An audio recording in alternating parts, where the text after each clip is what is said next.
Hello, everyone, and welcome. Today, I want to talk with you about something that affects every single one of us, often in ways we don't even realize: sleep. Sleep is not just a time of rest, it's a time when the brain reorganizes, when the body restores, and when our emotions recalibrate. In other words, sleep is foundational for mental and physical health. And yet, sleep is also one of the most common problems I see in clinical practice. People struggle to fall asleep, stay asleep, or feel rested when they wake up. Others have conditions like sleep apnea that interrupt breathing throughout the night. In all of these cases, disrupted sleep has consequences that ripple out into mood, memory, focus, relationships, and even physical health conditions like heart disease and diabetes. So today, I want to guide you through what the research tells us about sleep, how it relates to mental health, why it matters for the whole body, and what we can do from an integrative psychiatry perspective to restore healthy rhythms. Let's begin with how widespread this problem is. Estimates suggest that between 10 and 30% of people worldwide deal with insomnia. In primary care settings, that number can be even higher, up to 70% of patients reporting some kind of sleep complaint. In the United States, about 12% of adults suffer from chronic insomnia.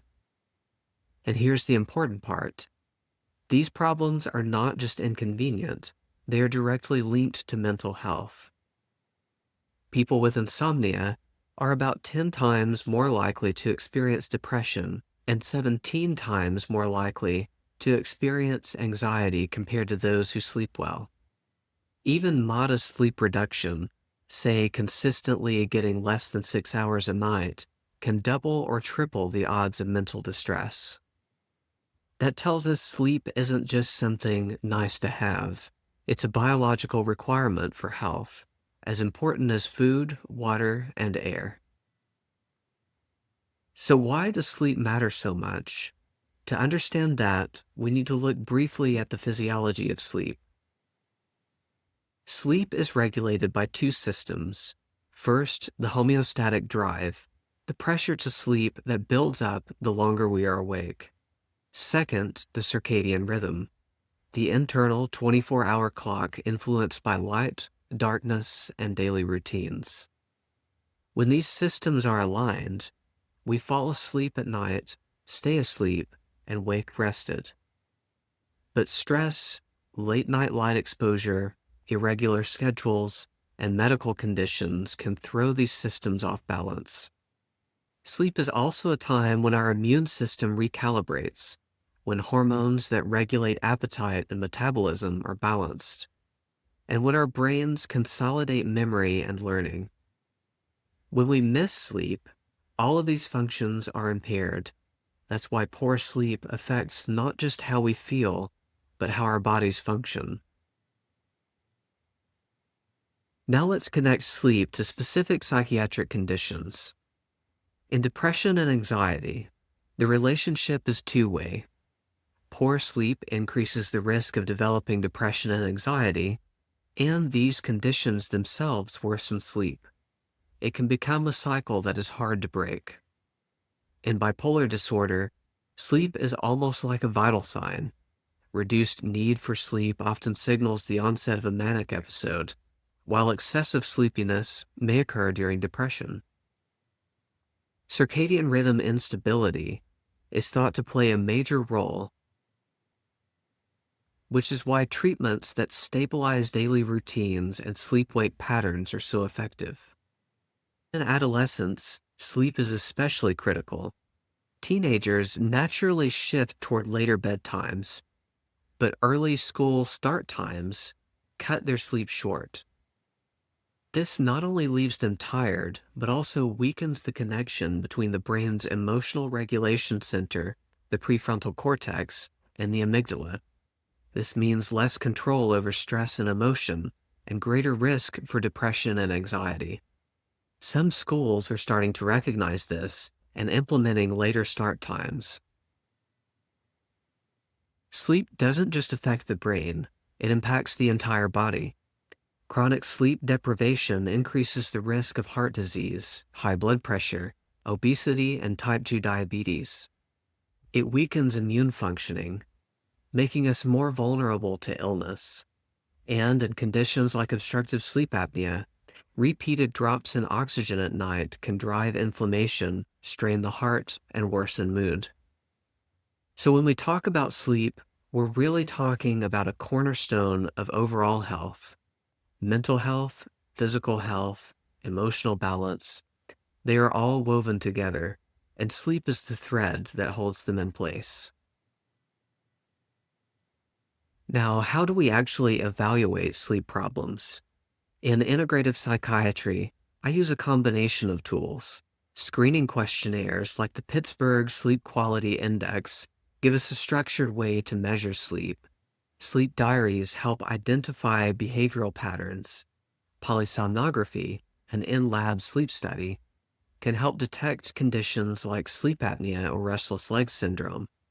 And wearable devices now offer ways to monitor sleep changes and breathing at home.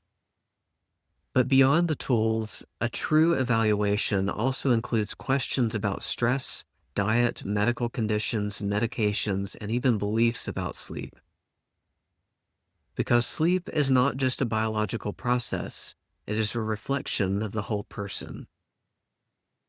I've even included ancillary labs to look at secondary systems that influence sleep. Even incorporating an expanded panel of labs can help explore sleep chemistry and the influence of other systems on sleep. So what do we do about it? There are several approaches, and I usually find that a combination of approaches is most helpful. The first is lifestyle and sleep hygiene. This includes things like going to bed and waking up at a consistent time, creating a dark and quiet sleep environment, avoiding caffeine in the afternoon, and reducing screen exposure before bed.